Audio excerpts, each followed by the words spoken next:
No, it does not. From the Bible, we can discover 5 things about God's existence. Nowhere in the Bible are there arguments seeking to prove God's existence.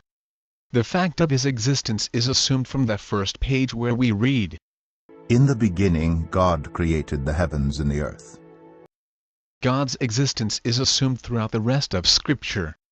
The Bible assumes the fact of God's existence and calls upon people to make a venture of faith toward him.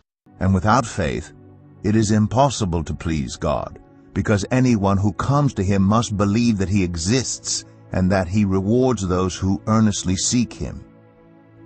It is impossible to know God except by faith.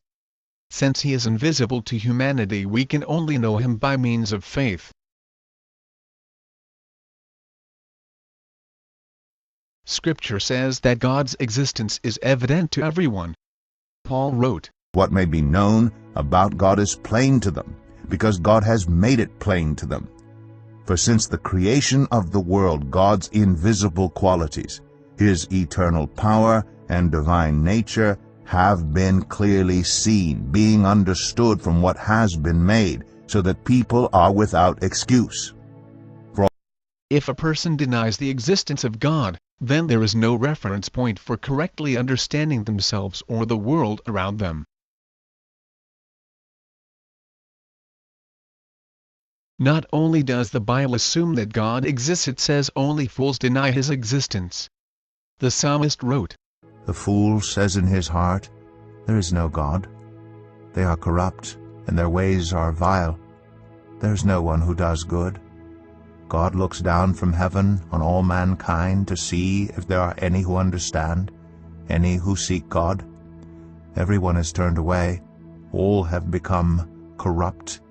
There is no one who does good, not even one." Only a foolish person would deny that God exists.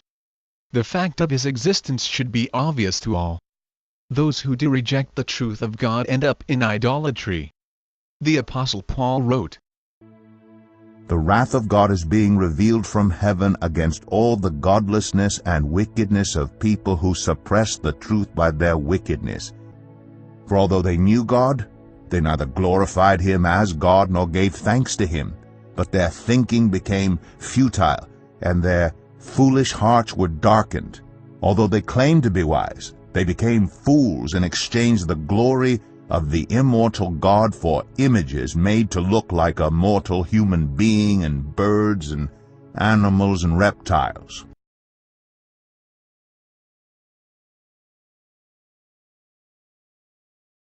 Those who deny God's existence have no real excuse.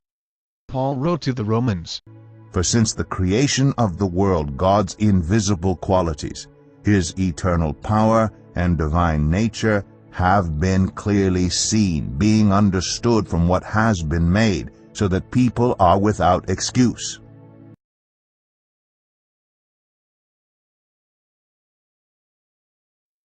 The Bible is more interested in showing that the God of Scripture is the true God who exists. In the ancient world, it seems that everyone believed in some type of God. Atheism was not really an issue. The question, therefore, was, which God or gods exist? This is the issue that the Bible addresses itself more than the mere fact of God's existence. The God of the Bible is contrasted to the false idols that people were worshipping. From the first page of the Bible until the last, God's existence is assumed. Nowhere is there a case made out to prove that God exists. The writers of Scripture take it for granted. They state that his existence is obvious to all.